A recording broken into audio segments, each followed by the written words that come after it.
hari di tahun 1962, terlihat seorang pria bernama Tony Vallelonga sedang bekerja di salah satu klub malam terbesar di kota New York.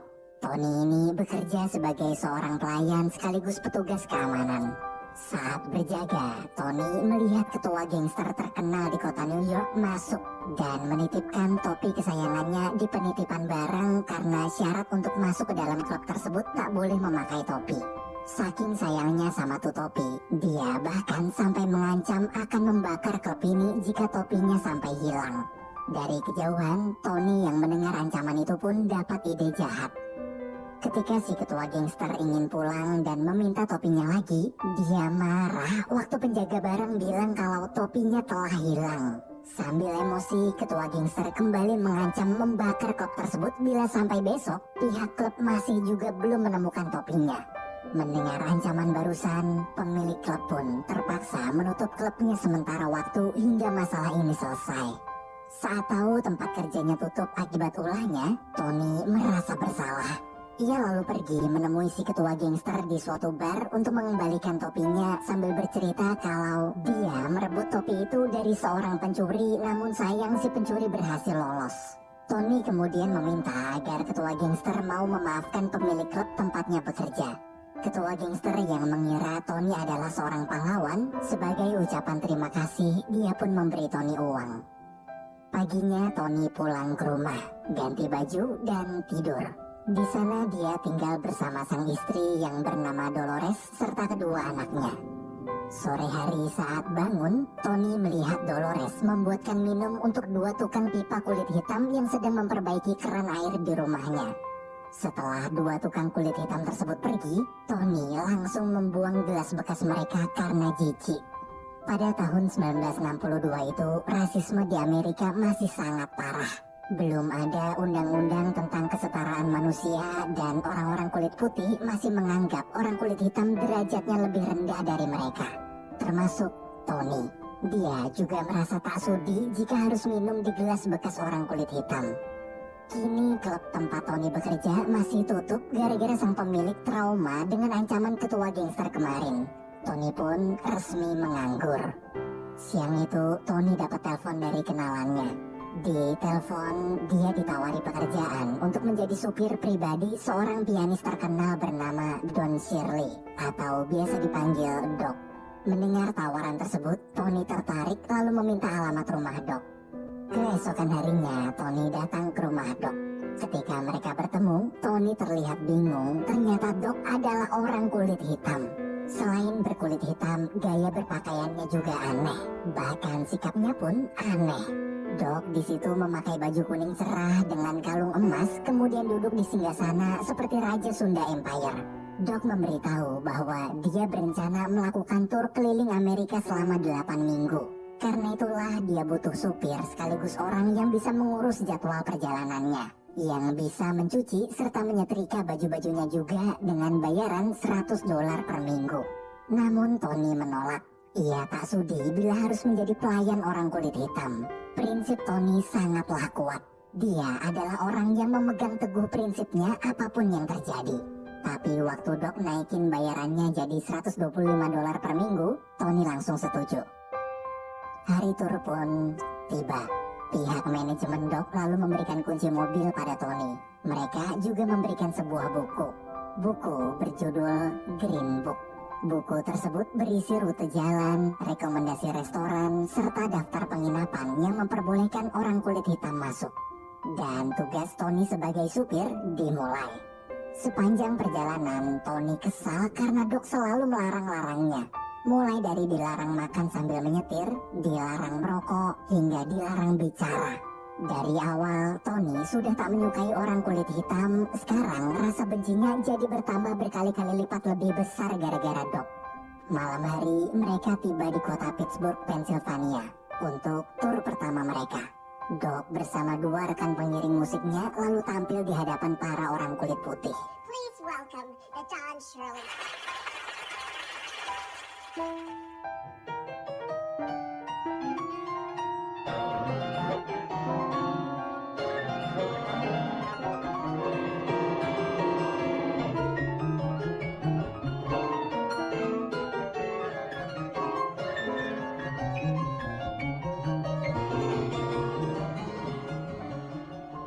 kehebatan Doc bermain piano, Tony kagum. Ia tak menyangka orang kulit hitam rendahan bisa bermain piano sehebat itu. Pada tur selanjutnya, Tony menyempatkan diri memeriksa piano yang akan digunakan Doc nanti. Ketika dicek, pianonya begitu kotor. Tony kemudian meminta salah satu petugas mengganti piano tersebut, tapi si petugas menolak. Dia malah mengatakan kalau piano kotor itu cocok untuk orang kulit hitam seperti Doc. Mendengar ucapan si petugas barusan, Tony kesal lalu langsung memukulnya.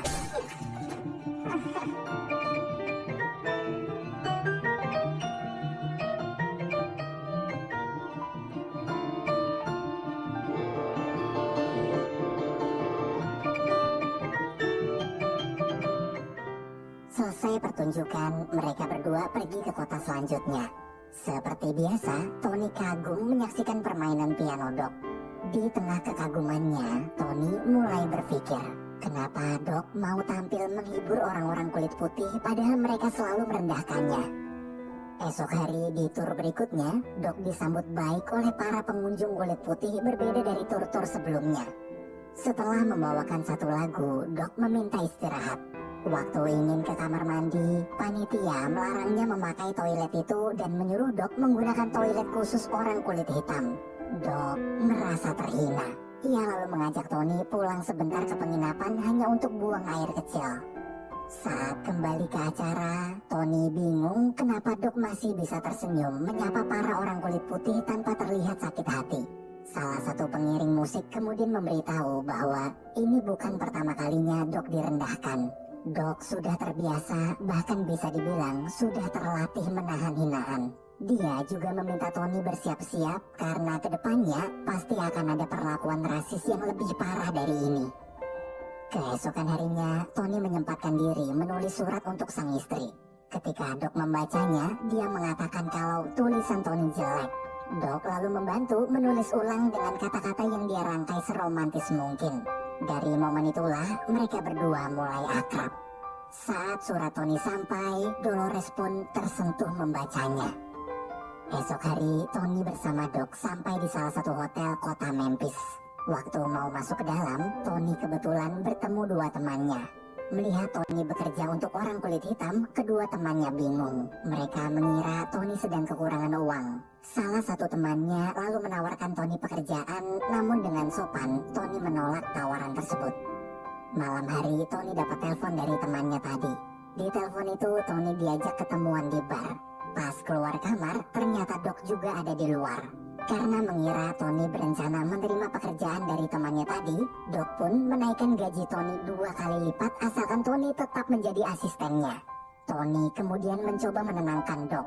Ia meyakinkan kalau saat ini Tony hanya akan bekerja dengan Doc hingga tur selesai. Dan berjanji tak akan menerima tawaran pekerjaan dari tempat lain meski ditawari bayaran tinggi. Alasan kenapa dia ingin bertemu kedua temannya itu hanya untuk minum-minum aja. Mendengar ucapan Tony barusan, Doc lega. Sepulangnya dari bar, Tony mengajak Doc mengobrol di lobi hotel. Di sana, Doc menceritakan awal mula dia bisa menjadi pianis terkenal seperti sekarang. Dulu ketika sedang bermain piano di sebuah bar, seorang pianis kulit putih menyukai permainannya. Pianis tersebut lalu memberikan pekerjaan di salah satu perusahaan rekaman untuk bermain musik klasik. Musik asli orang kulit putih. Sejak itulah Doc jadi terus memainkan musik klasik. Tony kemudian menasihati Doc agar mencoba memainkan musik sesuai keinginannya, yaitu musik jazz. Dia memberitahu bahwa sebenarnya yang orang-orang suka dari pertunjukan Doc bukanlah musik klasiknya, tapi karena mereka suka melihat Doc bermain piano. Bagi Tony, permainan piano Doc sangat mengagumkan. Mendengar semua support dari Tony, Doc merasa senang, namun bagaimanapun juga dia sudah dikontrak untuk bermain musik klasik. Selesai pertunjukan di kota Memphis, mereka berdua melanjutkan perjalanan tur ke kota berikutnya.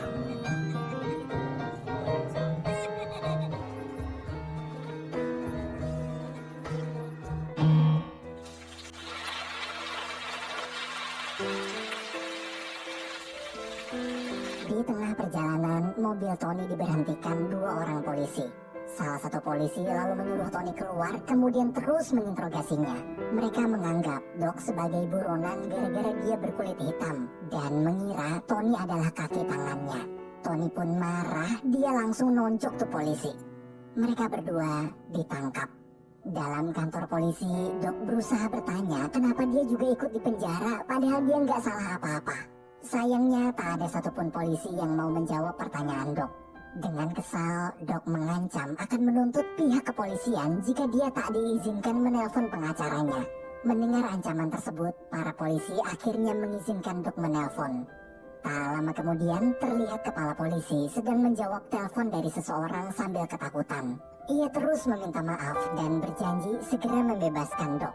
Melihat si kepala polisi ketakutan, Tony penasaran siapa sebenarnya orang yang Doc telepon tadi. Setelah bebas, mereka kembali melanjutkan perjalanan.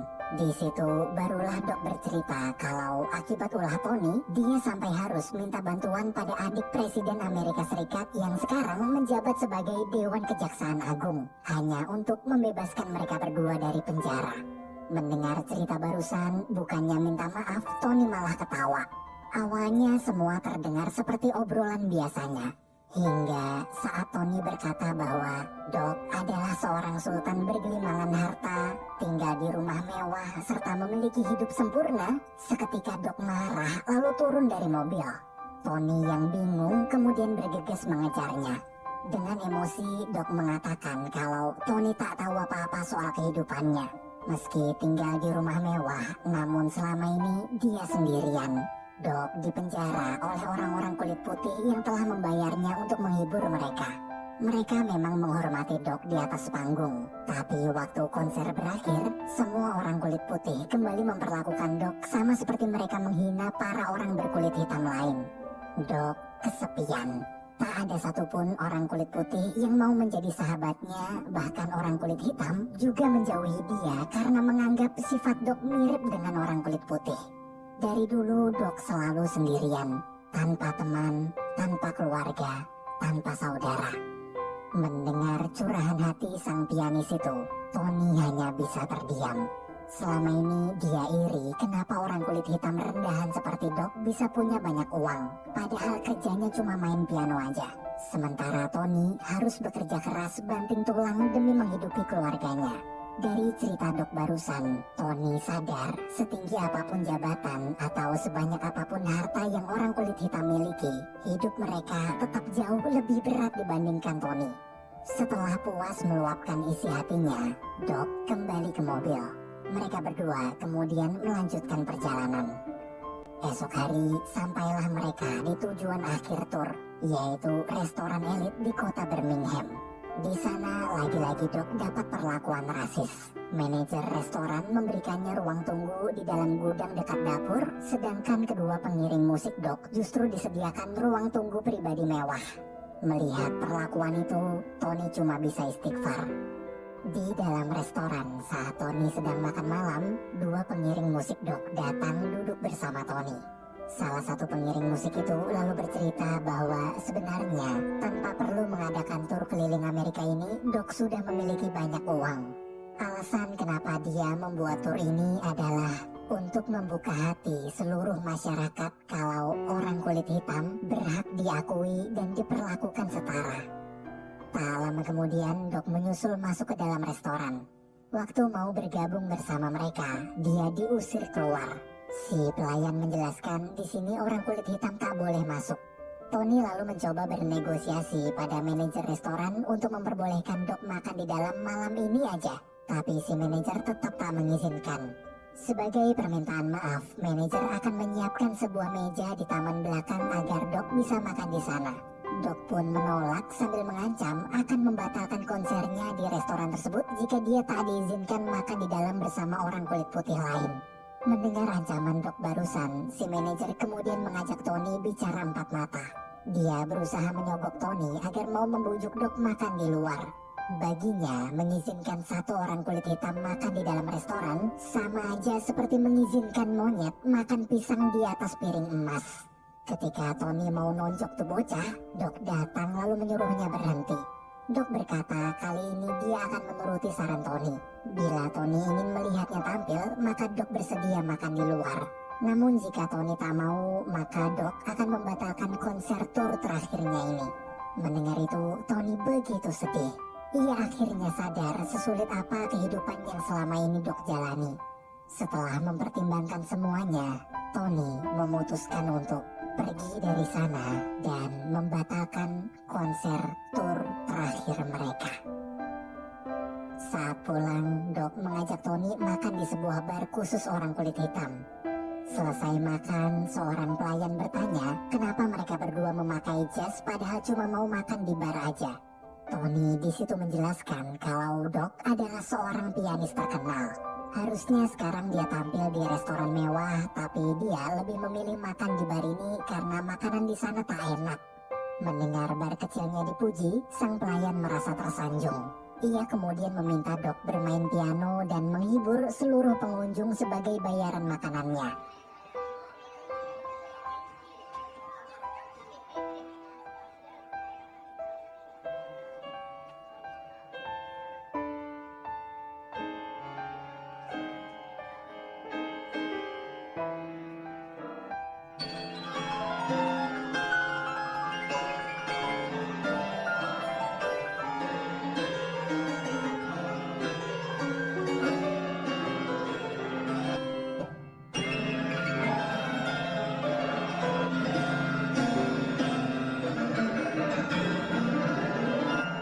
Semua orang terlihat sangat menyukai penampilan Dok. Bahkan para personil band di bar tersebut sampai mengajak Dok duet bareng mereka.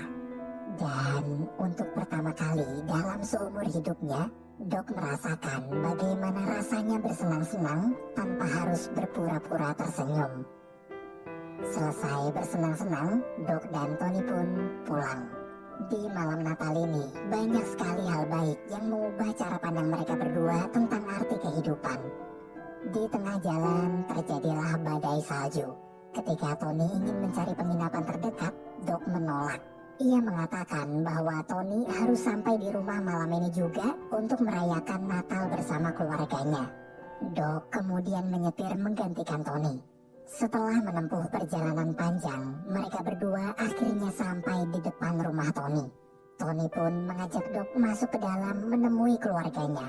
Namun Dok sadar diri, dia adalah orang kulit hitam. Kehadirannya pasti akan membuat keluarga Tony merasa tak nyaman. Dok lalu memilih pergi dari sana. Saat tiba di rumah, Dok kembali menjalani kehidupan seperti semula. Hidup kesepian, tanpa keluarga, tanpa sahabat. Seketika dia teringat ucapan Tony bahwa Dok punya pilihan. Ia bebas melakukan hal apapun yang dia suka walau hanya hal-hal kecil. Dok lalu memutuskan pergi ke rumah Tony. Sementara di rumah, waktu sedang makan malam bersama keluarganya, Tony mendengar suara ketukan pintu. Ketika dibuka, ternyata teman Tony datang berkunjung. Saat ingin menutup pintu, dia kaget melihat Dok ada di luar. Tony sangat senang sang sahabat akhirnya mau datang. Ia kemudian mengenalkan Dok pada keluarganya. Dan tanpa diduga, seluruh keluarga Tony bisa menyambut hangat kehadiran Dok. Keluarganya yakin Dok pasti adalah orang baik karena telah berhasil mengubah Tony yang dulu membenci orang kulit hitam, sekarang justru malah bisa berteman baik dengan Dok. Istri Tony lalu memeluk Dok sambil mengucapkan terima kasih. Terima kasih sudah membantu Tony menulis surat cinta untuknya. Kini tujuan Dok telah tercapai. Ia berhasil mengubah hati orang kulit putih meski hanya keluarga Tony. Film pun berakhir.